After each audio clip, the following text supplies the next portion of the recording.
Hello, we're going to be doing an overview on the C6 envelope. Now, this is a Lincoln die, but there's nothing to worry about because it's only in two pieces. And I am going to show you, it doesn't matter what machine you've got or what kind of sandwich or plates or combinations that it comes with, no problem. It's absolutely no problem. Right, so I'll cover how we put those two pieces together in a moment. Simple, easy, nothing to worry about. Okay, so these, I've done them. Not only can you use it for your C6 cards, but I've done them to coordinate with my Terrific Tags and the Perfect Pocket collections. Now, when you turn your tags into gift card holders, I'd be concerned that the gift card would fall out, so I would want it to go inside an envelope. So I've done matching envelopes, or this matching envelope to go with it, so it'll fit inside with room to spare. So there, you keep it nice and secure. So if you're going to be gifting that to somebody, your gift card holder is all kept nice and secure. So what I've done is I have taken some of the designs from the tops of the tags, and I've done decorative panels to go on the flap of your envelope. So as you can see here, this is the snowflake one, and then we've got the geometric one. Now that coordinates specifically with the best wishes. The design itself coordinates with that perfectly, but because it's just a geometric design, it can be used with any of them, just as this snowflake one will work with any of the 4 Christmas tags. Obviously you can put the tag in there, you can put the gift card, when you turn it into a gift card holder, that can go in there. This will coordinate with any Christmas card. So if you any C6 Christmas card, or when you because this is the one of the Christmas ones that I've turned into a gift card holder, so obviously that's the same design that matches. But if you bring another one in, a Christmas design that I've turned into a gift card holder, that also works because it's all Christmas, so that looks great. So I tried to give you a few different designs that will kind of take you across all 12 of the tags, because the tags are designed for you to be able to use them all year round for people of any age, any gender, so any celebration really, any occasion. So then you want some panels on your envelopes that'll do the same, that'll match. So you've got basically a Christmas one, you've got a floral one, and you've got a geometric one. Between the 3 of them, I think you're pretty covered. Then I've got a couple of extra ones. So, well, you know what I'm like, I don't like to leave any spare bit of metal untouched. So what I did as well, because I had a little bit of room, if I turn this flap upside down, I did this little swirly design. Now imagine putting that on the outside. Wouldn't that be, I think that would be really elegant if you were doing, you know, like a wedding card, or you know, anything really. I mean, I would use that for any occasion because I just think that looks lovely. So that's not a full design like that one, but I think it's equally as impactful. And then I was thinking, if you were to use it on the, well, it would be the front side of your envelope, you can use them in the corners. So, you know me, I like to make things as versatile as possible. So that is a really, really useful die, that one. Now, as you can see, you've got like a faux little stamp here, and I've put some little cut details into like a heart. So that's cute. So that's here, that's that little die there. And then also, if you wanted to cut out a little lattice heart, that will fit there. But if you wanted to use the outside and cut out a little lattice heart, a standalone lattice heart, you could use that up there instead of the postage stamp that I've done. Or you could put it actually on the flap of your envelope. So that's what I was thinking with that. I thought that would be a useful element. And then another one, I've done a sentiment. So this one says sending love, because we send envelopes through the post, right? Yeah, okay. I thought it was amusing. Okay, so sending love. So you've got a sentiment there. You can cut it directly into your panel, or you've got the backing layer. You can actually cut a stand-alone sentiment that you could glue onto the flap of your envelope, or alternatively, why not glue it across the bottom there? That would be cool. So anyway, sending love, that's another useful one. So that's the stamp. Then you might think, what's that? What's that for? Let me show you. Okay, so let's get these out the way. Now, I love putting extra sentiments and little icons into kits because I'll use them on other projects. So you'll see some of these little elements that I've used popping up on different samples or other products that I, different projects that I create. So sometimes when I'm adding them in, with the design, there's a little bit of room and I think, oh, I want to do that because that could be useful with any project. Okay, so your envelope comes in 2 pieces. Now, I could have provided this to you in 1 piece, but obviously it would be in 1 piece like that and it would be more expensive because, like I've said, that's, it's not far off 9 inches tall. It's quite a large die. But because it's cut and it's manufactured like that, it keeps the cost down. That's why I've done it. I hope you can appreciate, why we're doing this. We're trying to enable you to have bigger projects or more flexibility, like with the tags. If you've just got 1 tag base and you've got 12 tops, you don't need to buy 12 full tags. You just need the different tops because you only need the bottom bit once. Why pay for it 12 times? So that's the thinking behind it. Okay, so it's just 2 pieces. They join together with these little kind of like jigsaw shapes. Now, if you've got a magnetic sheet in your die cut sandwich, then you can just put that down onto your magnetic sheet and it will hold. So that's fine. If you want to do belt and braces or you don't have a magnetic sheet, there's 2 different ways that we can put them together. So anybody can use them. Now, one way is to put a little bit of your low tack tape underneath that joint facing upwards. Okay, so that's all I've done. I've put a tiny little bit of tape underneath. Whoa, where am I? Underneath, facing upwards.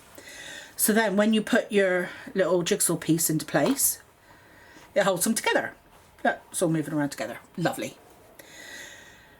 But there's another way to do it. Take another little piece of tape. So I'll do it the other way on the other side. Because we've got a wide lip outside of the cutting area, you can put your low tack tape over the join and then it will tape it down to your cutting plate. So all you need to do then put your paper over the top, run it through your machine, because the low-tack tape is actually holding both the pieces together and is holding them down onto your cutting plate. So both of these ways are really great. This one with the tape facing upwards means that you can still move it around and the two pieces are holding together. So that's fine. But this way, if you put it tape down over the join, not the cutting line, just on the join beside. Let me show you closer. So we haven't got it on the cutting line, we've just got it beside and overhanging. So when you place that down and push it down onto your cutting mat, it won't stick here because this is like silicone, but yeah, it'll actually hold it down to your cutting plate. So you just put your paper on and cut it through. Now I do recommend for making these envelopes that you either use paper or lightweight cardstock.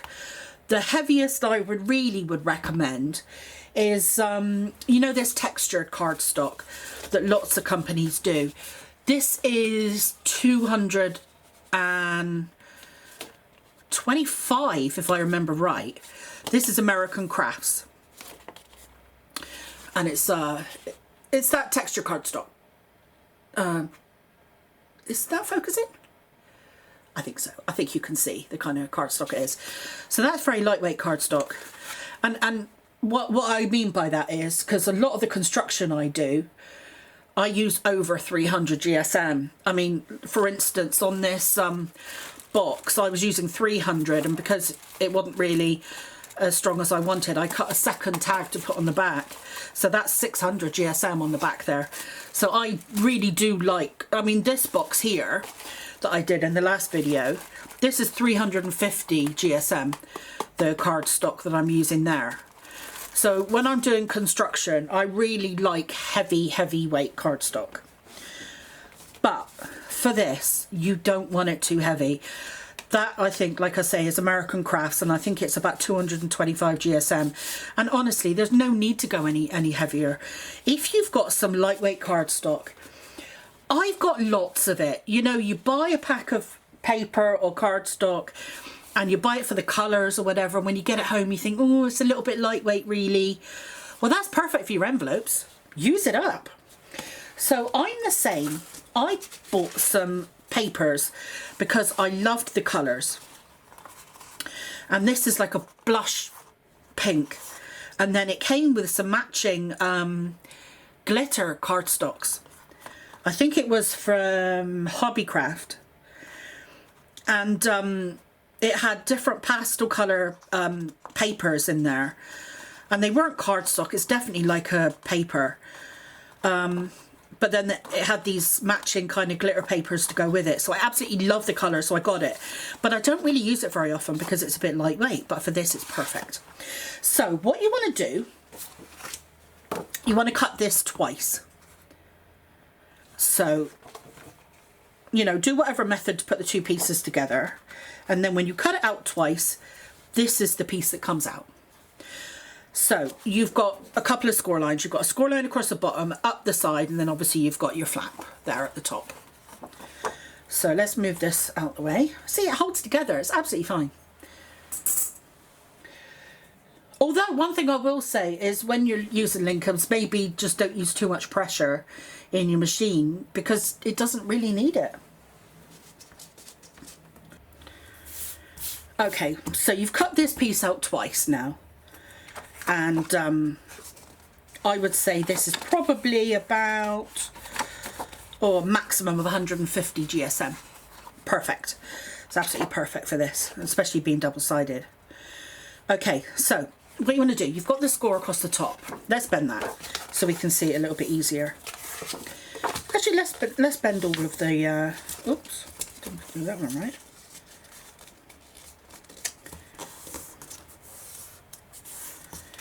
Okay, we're going to fold along all of the score lines so we can see what we're doing a little bit easier. Okay, so I hope you can see that a little bit easier. And then what we're going to do is we're going to take this die and we're going to put it just below the score line of that flap. and we're going to tape it. So obviously you want it cut side down, and you want to tape it just below, not on it, just below it, and then you want to run that back through your die cutting machine. Okay, so what that gives you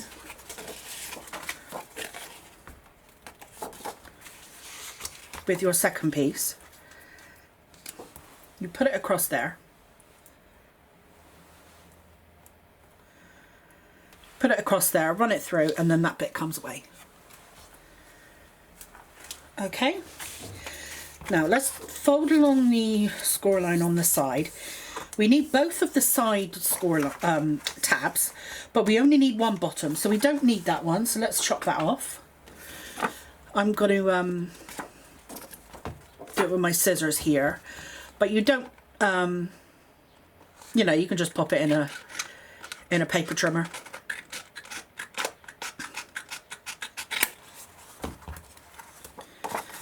Right, let's pop some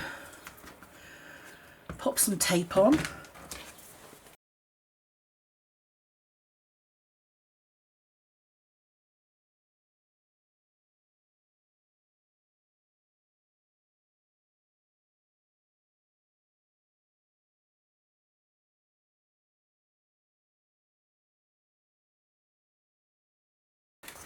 So that's what we're looking at now.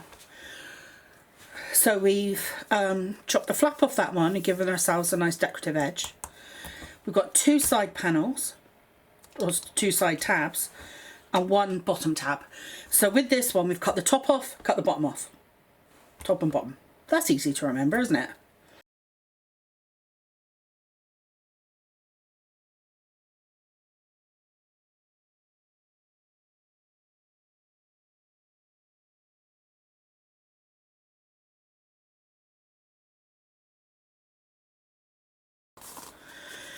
And the thing is, because we went just below that score line, it means that it's not snagging when you're trying to fold that flap over. If we put it right on the score line, that would kind of get in the way a little bit and stop it from coming over. Now, let's look at one of the other decorative designs for the flap of your envelope. Now this is the floral design. It's actually a pansy. And that one coordinates directly with, where is it? It's the one we made earlier. Okay, so the design coordinates directly with this tag. But because it's floral, it'll work for anyone really. It'll work with the sewing machine. It'll work with the cupcake. You know, anyone that likes flowers really. So you use those two pieces together,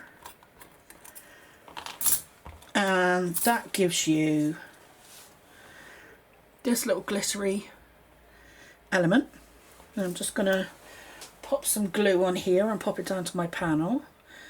I haven't cut out any decorations for the front of this envelope, but of course you have got options there. You've got you know, you've got that little faux postage stamp. You've got the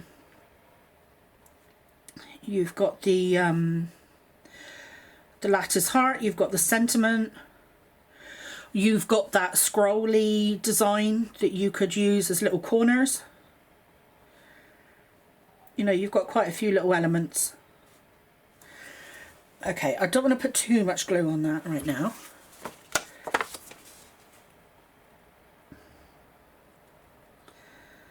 I want to center that. It's so great because I can use up now all of the papers that I've got in my stash that aren't really substantial enough for my card making, and they're going to be great for envelopes. And there, if I bring that up a little bit closer, I don't think the colour's coming across very well, but it's pink glitter, that matches the corset quite well, but I'm not sure that that's coming across. But anyway, I hope you can kind of get that impression. But doesn't that make it just the prettiest envelope? And just imagine, say you were going to make a gift card holder from the baby, the rocking horse one. That would look great with that, wouldn't it? Let's bring the cupcake one in. See, that would work great too. So you've got a few different designs in your envelopes. You've got the snowflakes, you've got the flowers, you've got a geometric design, you've got the swirly design, you've got a sentiment, and you've got the lattice heart. And then obviously for the front you've got the faux postage stamp. So you've got quite a few different decorative elements there.